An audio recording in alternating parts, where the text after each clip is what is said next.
बताते हैं हमारी बात जो है रामायण और दुनिया भर की मतलब पुराण वाली कथा नहीं है। हमारी बात जो है वेद से मिलती हुई मिलेगी, गीता में मिलेगी बात हमारी और वेद में मिलेगी। जो वेद हैं वो हमारे आपके मुख्य ग्रंथ हैं और गीता पढ़े उसे ज्ञान मिलेगा। गीता में ज्ञान है, रामायण में कोई ज्ञान नहीं है। राम देखिए राम का मतलब क्या है? रामायण, रामायण का मतलब जैसे हम बोल रहे यही तो रामायण है, इसी को रामायण कहते हैं। रामायण का मतलब रमी हुई, बनाई हुई, लिखी हुई। गीता लिखी हुई नहीं है। गीता में तो मंत्र वेद के हैं लिखे हुए। अच्छी अच्छी बातें लिखी हैं, तपस्या लिखी है, कैसे करना चाहिए तपस्या, गीता में यह सब कुछ लिखा है।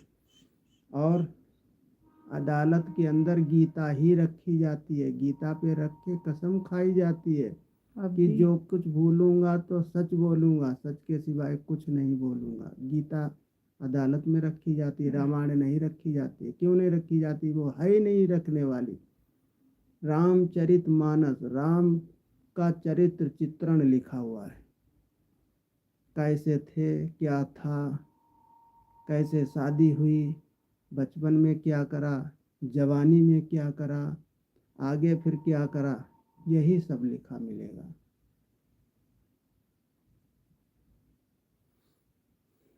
हाँ, आपने सही कहा दादाजी। रोजाना हम रोज सुनाएंगे आपको। मोबाइल में नहीं देखना होगा, हमारे पास भगवान की चर्चा कतई खत्म ही नहीं होगी।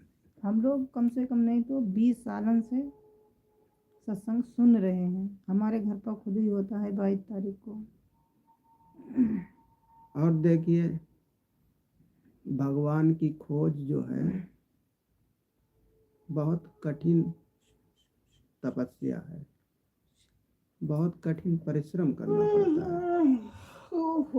रात ये ऐसे नहीं मतलब कि जैसे हम बता रहे हैं कि रामायण की किताब उठा ली, उठा के पढ़ने लगे, पढ़ते पढ़ते जो है थोड़ी रट जाती है।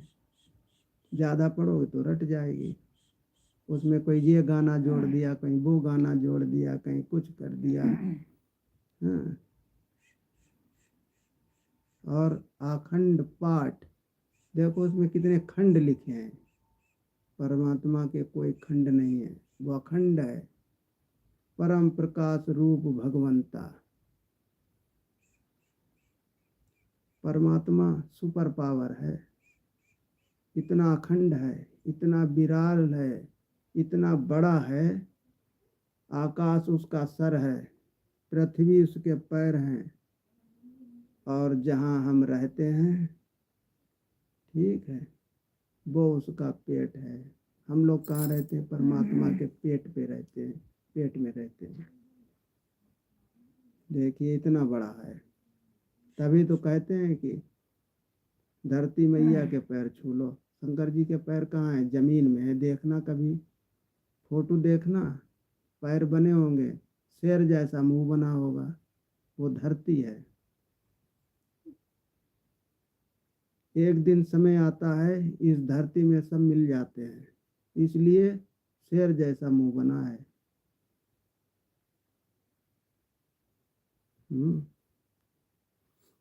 और भगवान भोलेनाथ के पास अग्नि का भंडार है। देखिए सूरज उनके पास है, चंद्रमा उनके पास है, जटा से गंगा जी बहती हैं। किसी के पास है? कुछ बताइए हमें। सब तो उनके पास है। और उनका नाम है भोले भंडारी। किसी का नाम है भोले भंडारी? बताइए। उनका नाम है जगत पिता। किसी का नाम है जगत पिता? बताइए। इतने देवता हैं, किसी का है?